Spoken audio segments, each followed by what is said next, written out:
Good morning all of you. Last video के अंदर हमने डिस्कस किया था एविडेंसेस फॉर इवोल्यूशंस। अब today we are discuss about industrial melanism.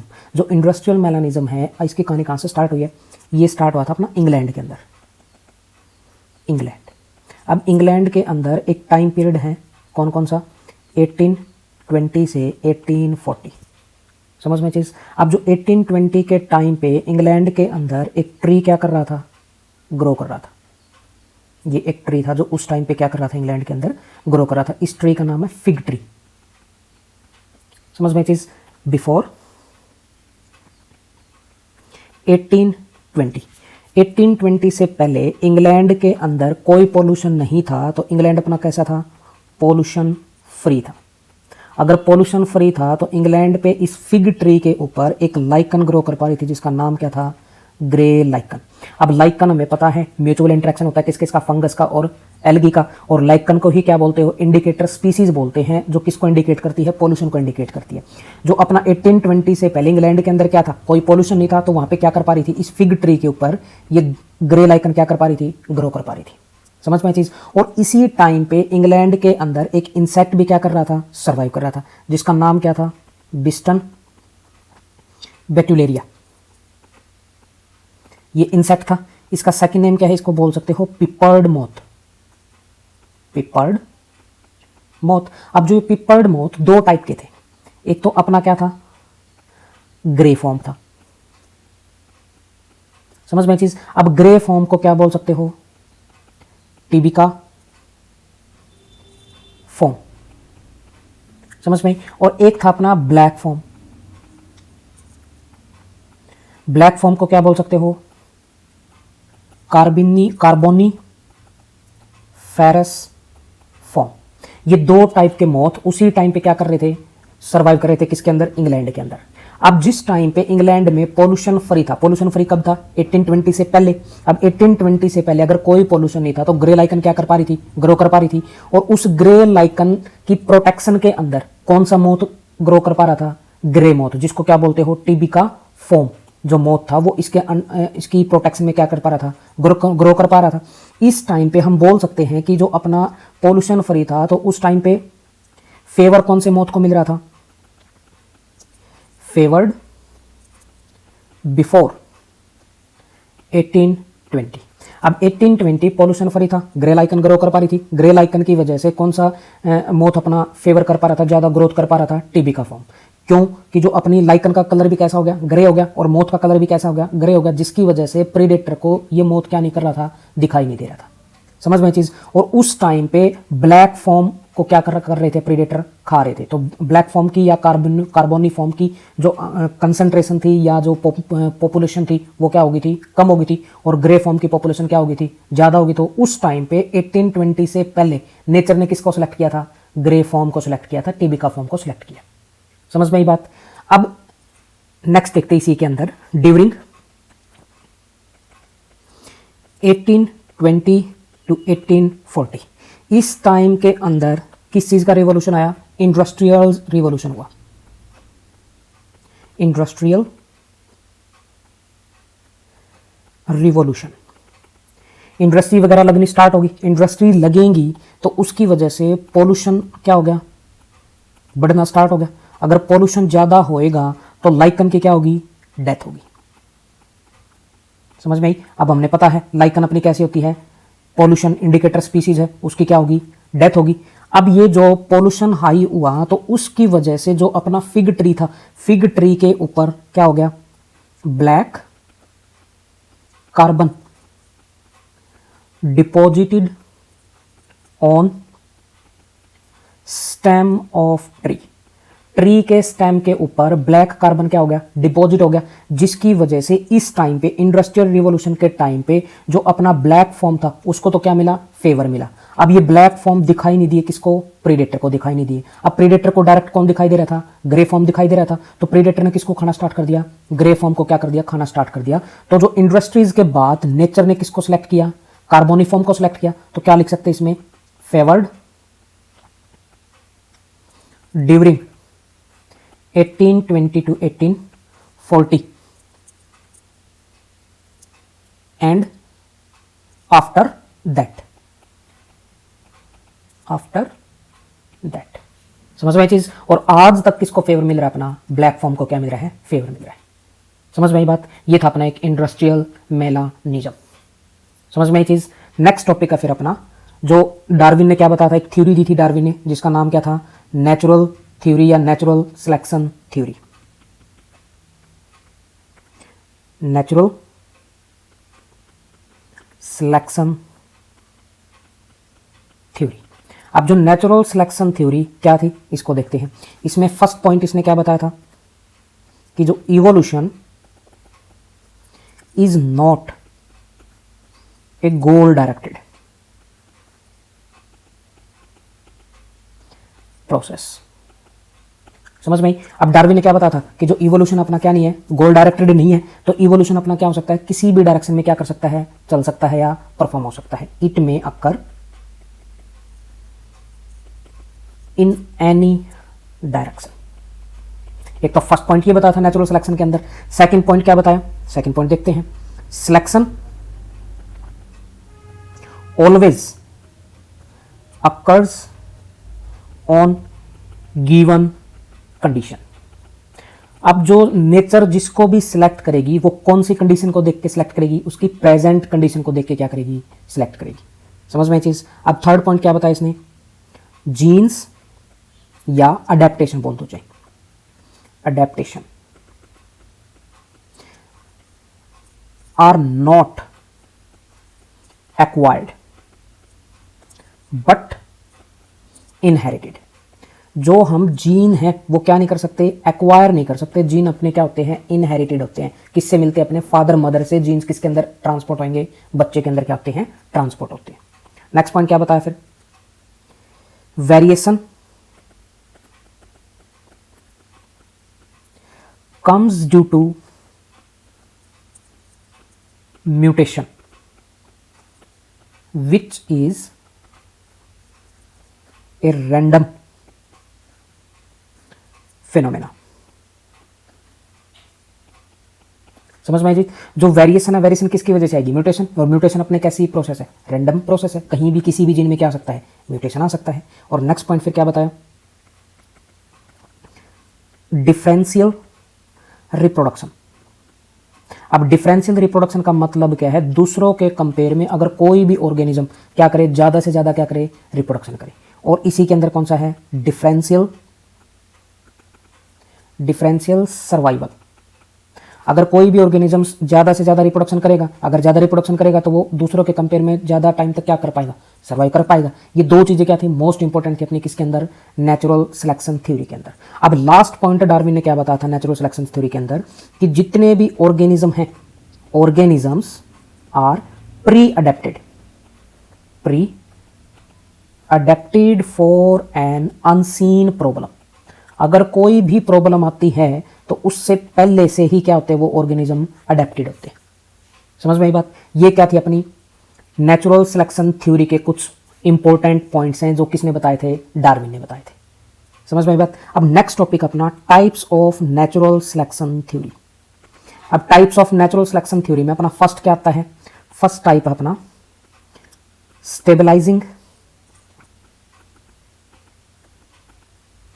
Stabilising selection बोल दो, या क्या बोल सकते हो, सेंट्रीपेटल सिलेक्शन बोल दो, या क्या बोल सकते हो, बैलेंसिंग सिलेक्शन बोल दो।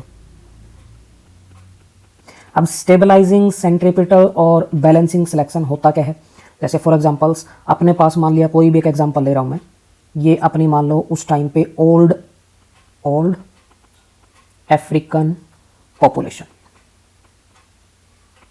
अब ओल्ड अफ्रीकन पॉपुलेशन के अंदर, यहां पे अफ्रीका के अंदर तीन टाइप की पॉपुलेशंस क्या कर पा रही थी, ग्रो कर पा रही थी। एक तो पॉपुलेशंस वो थी जिसके अंदर हीमोग्लोबिन एन नॉर्मल था, जिसको बिट्टा चेन फॉर्मेशन करते हैं वो नॉर्मल वाला था।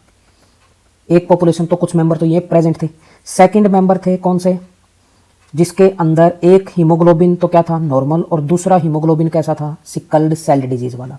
और थर्ड मेंबर कौन से थे, जिसके अंदर दोनों हीमोग्लोबिन क्या थे, सिकल्ड सेल थे। समझ में चीज। ये 3 टाइप के मेंबर उस टाइम पे क्या कर पा रहे थे, अफ्रीका के अंदर ग्रो कर पा रहे थे। अब इनके अंदर जो अपना नॉर्मल हीमोग्लोबिन बीटा चेन थी उसको हम ये मान लो अपना जैसे मोनोहाइब्रिड क्रॉस के अंदर इसको मान ले अपना कैपिटल ए, इसको बोल दो कैपिटल ए स्मॉल ए और इसको बोल दो स्मॉल ए।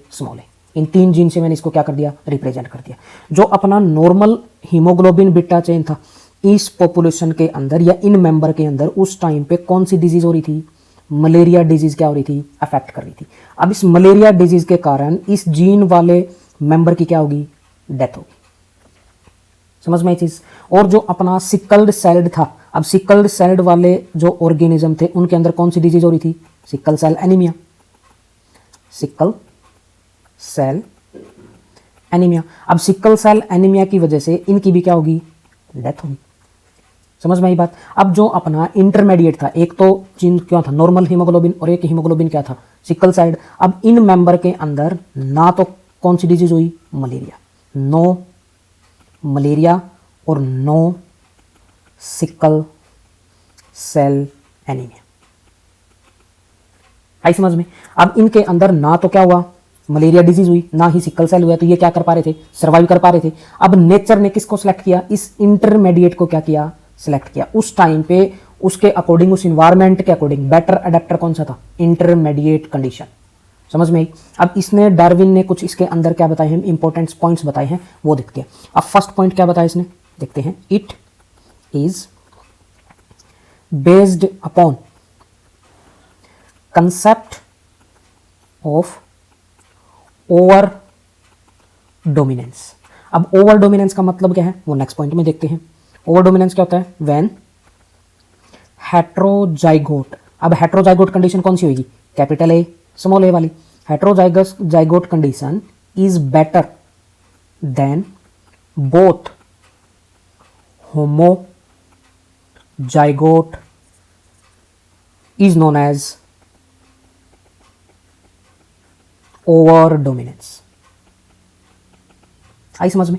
अब ओवर डोमिनेंस का मतलब क्या है, जो हेट्रोजाइगस कंडीशन कौन सी होगी, अपने इस इन्वायरमेंट के अकॉर्डिंग बेटर कौन है, कौन सर्वाइव कर रहा था, इंटरमीडिएट क्या कर पा रहा है, सर्वाइव कर पा रहा है। तो उस टाइम पे बेटर कौन हुआ, इंटरमीडिएट हुआ। तो कैपिटल ए स्मॉल ए जिस भी ऑर्गेनिज्म के अंदर प्रेजेंट है वो क्या होगा, बेटर अडेप्टेड होगा उस इन्वायरमेंट के अकॉर्डिंग। तो नेचर ने इसी को क्या किया, सिलेक्ट किया।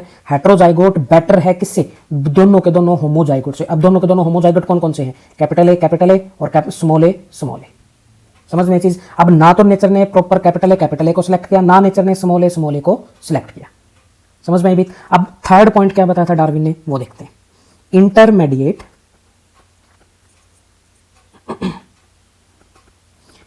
Is selected and both extreme are eliminated. अब इंटरमीडिएट के तो नेचर ने क्या किया, सिलेक्ट किया। और एक्सट्रीम का मतलब क्या होता है, एंड पे जो प्रेजेंट है, मान लिया अपना कैपिटल ए और स्मॉल ए दोनों एंड पे प्रेजेंट है, तो उनको उसने नेचर ने क्या कर दिया, एलिमिनेट कर दिया। समझ में ये बात। ये था अपना जो फर्स्ट है, स्टेबलाइजिंग। अब इसका एग्जाम्पल क्या है, मोस्ट इंपॉर्टेंट एग्जाम्पल होता है अपना human body weight. Human body weight. समझ में ये चीज। अब स्टेबलाइजिंग सिलेक्शन का मतलब क्या है, अब स्टेबलाइजिंग सिलेक्शन समझते हैं, ग्राफ के अकॉर्डिंग समझाने की कोशिश करता हूं मैं। मान लिया मैंने ये ग्राफ बना लिया,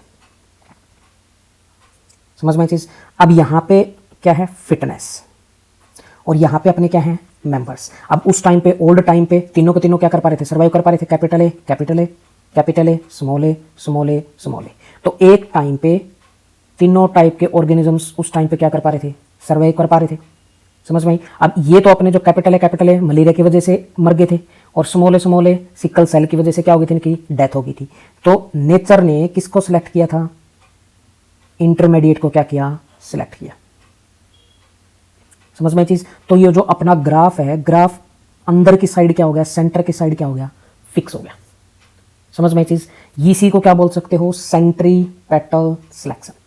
सेंटर की साइड क्या हो गया, फिक्स हो गया। अब स्टेबलाइजिंग का मतलब क्या है, स्टेबल करके रखना। स्टेबल करके रखना मतलब दोनों जीन्स को नेचर ने क्या किया है, इक्वल इंपॉर्टेंस दी है। अब इक्वल इंपॉर्टेंस का मतलब क्या है, अगर मान ले अपने नेचर ने कैपिटल ए को क्या कर लेती, सिलेक्ट कर लेती, तो आगे जाके स्मॉल ए कंप्लीटली क्या हो गया था, खत्म हो गए थे। अगर स्मॉल ए को सिलेक्ट करती तो आगे जाके कैपिटल ए कंप्लीटली क्या हो गए थे, खत्म हो गए थे।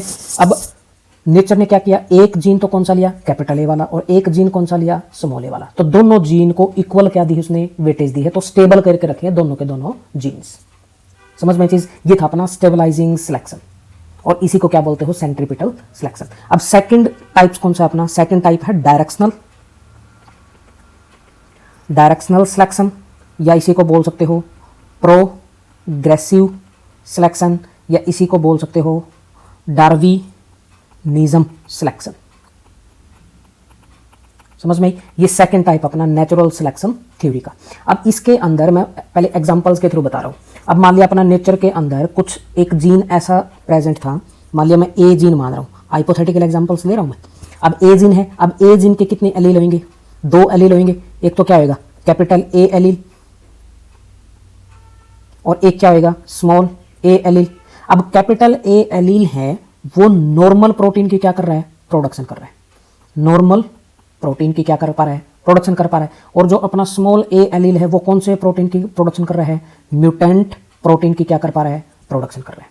समझ में चीज। अब जो नॉर्मल अपना एलील है, जो नॉर्मल प्रोटीन की प्रोडक्शन कर रहा है, वो कैसा होता है, अपना एंटीबायोटिक सेंसिटिव, एंटीबायोटिक सेंसिटिव है ये,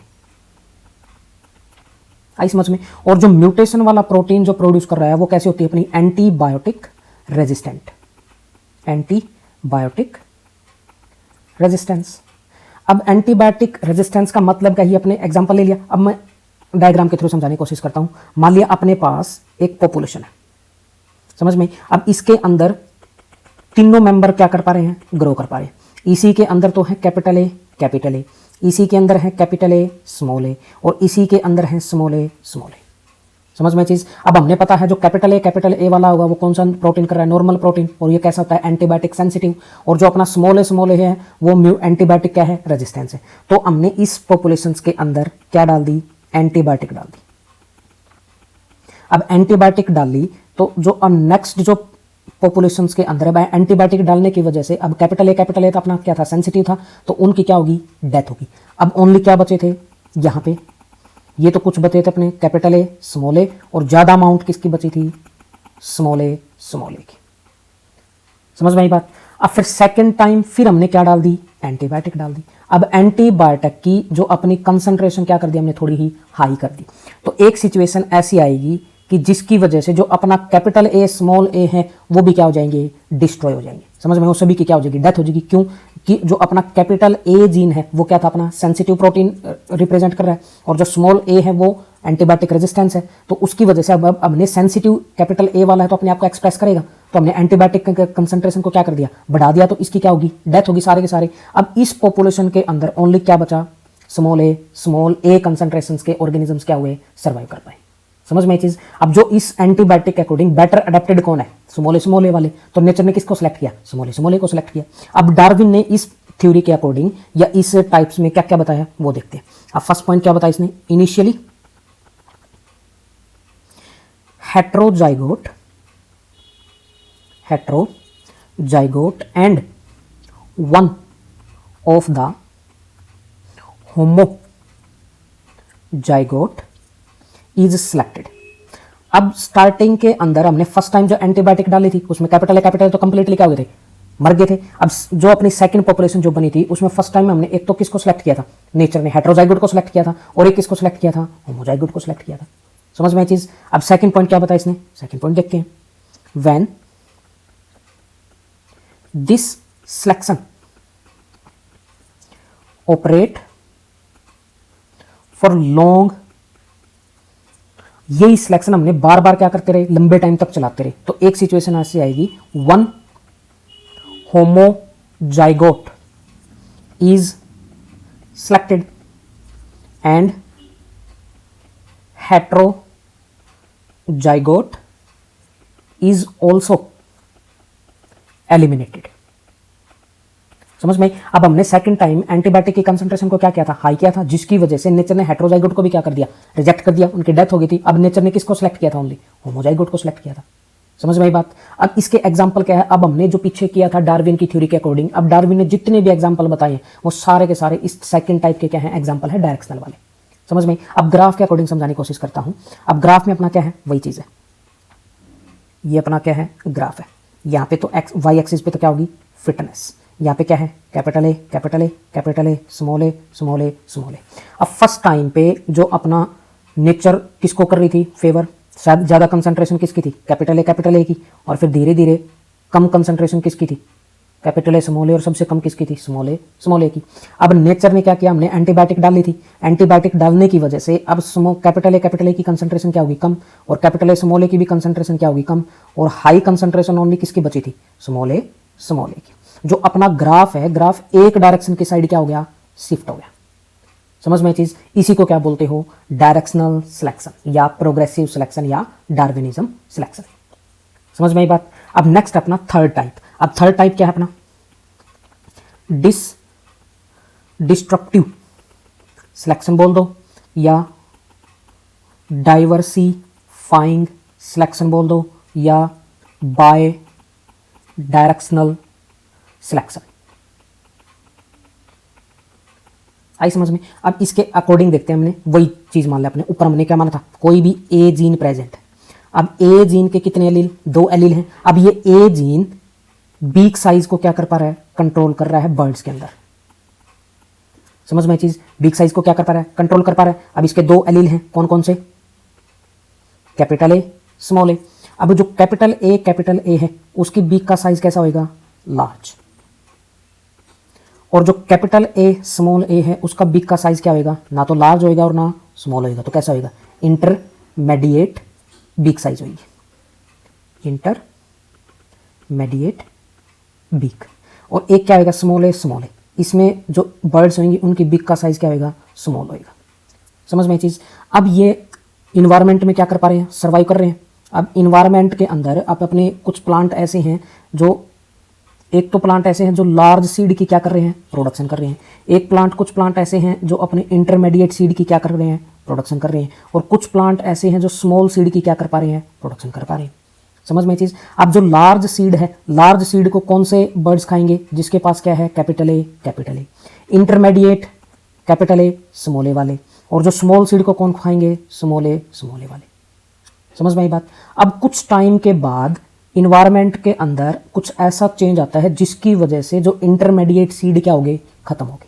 अब इन्वायरमेंट में ओनली कौन कौन से सीड बचे हैं, एक तो लार्ज सीड बचा है, और एक क्या बच गया, स्मॉल सीड बचा। अब लार्ज सीड को कौन खाएगा, कैपिटल ए वाले। स्मॉल सीड को कौन खाएगा, स्मॉल ए वाले। अब बच गया कौन, अपना intermediate capital A small A वाले। अब जो कैपिटल ए स्मॉल इंटरमीडिएट अगर लार्ज सीड को खाने जाएंगे तो जो कैपिटल ए वाले उसको क्या कर देंगे, रोक देंगे। क्यों रोक देंगे, कि जो अपना लार्ज सीड है वो ज़्यादा क्या है, अडेप्टेड है किसके लिए, लार्ज बीक वाले बर्ड्स के लिए। समझ में, तो ये लार्ज सीड को खाने नहीं देगा। अब जो इंटरमीडिएट वाला अगर स्मॉल सीड को खाने जाएगा तो जो स्मॉल बीक वाले हैं वो भी इसको क्या कर देंगे, रोक देंगे। कि जो अपना स्मॉल सीड वाले या स्मॉल बीक वाले जो बर्ड्स हैं वो उसके लिए क्या है, बेटर अडेप्टेड है, तो वो उसके स्मॉल को खाने नहीं देंगी। अब कुछ टाइम के बाद अब नेचर के अंदर क्या हो गया, फूड इंटरमीडिएट जो बर्ड्स थे वो धीरे धीरे क्या हो गए, खत्म होने स्टार्ट हो गए, डेथ होगी। तो अब नेचर ने इसको क्या कर दिया, एलिमिनेट कर दिया। आई समझ में। अब एलिमिनेट किया तो नेचर के अंदर अब एक पॉपुलेशन थे, अब कितनी पॉपुलेशन की फॉर्मेशन होगी, 2 पॉपुलेशन की क्या होगी, फॉर्मेशन होगी। एक तो कौन सी, कैपिटल ए वाली, और एक कौन सी, स्मॉल ए वाली। समझ में ये बात। अब इसमें डार्विन ने क्या बताया था वो देखते हैं। First point, it is opposite to stabilising selection. अब जो स्टेबलाइजिंग सिलेक्शन था ये बिल्कुल उसके क्या है, अपोजिट है। मतलब क्या है, स्टेबलाइजिंग में तो एक साइड के उसने कैपिटल ए स्मॉल ए दोनों को सिलेक्ट किया था। अब इसने क्या कर दिया, बोथ होमोजाइगोट आर सिलेक्टेड। इसने दोनों होमोजाइगोट को क्या किया है, सिलेक्ट किया है, और हेट्रोजाइगोट को क्या कर दिया, एलिमिनेट कर दिया। Heterozygote eliminated. आए समझ में।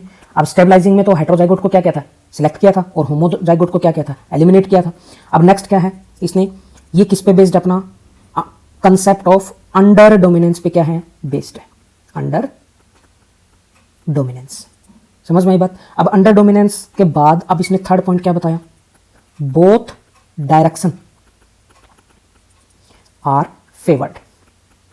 अब इसने दोनों डायरेक्शन को क्या किया है, फेवर किया है। And the population split.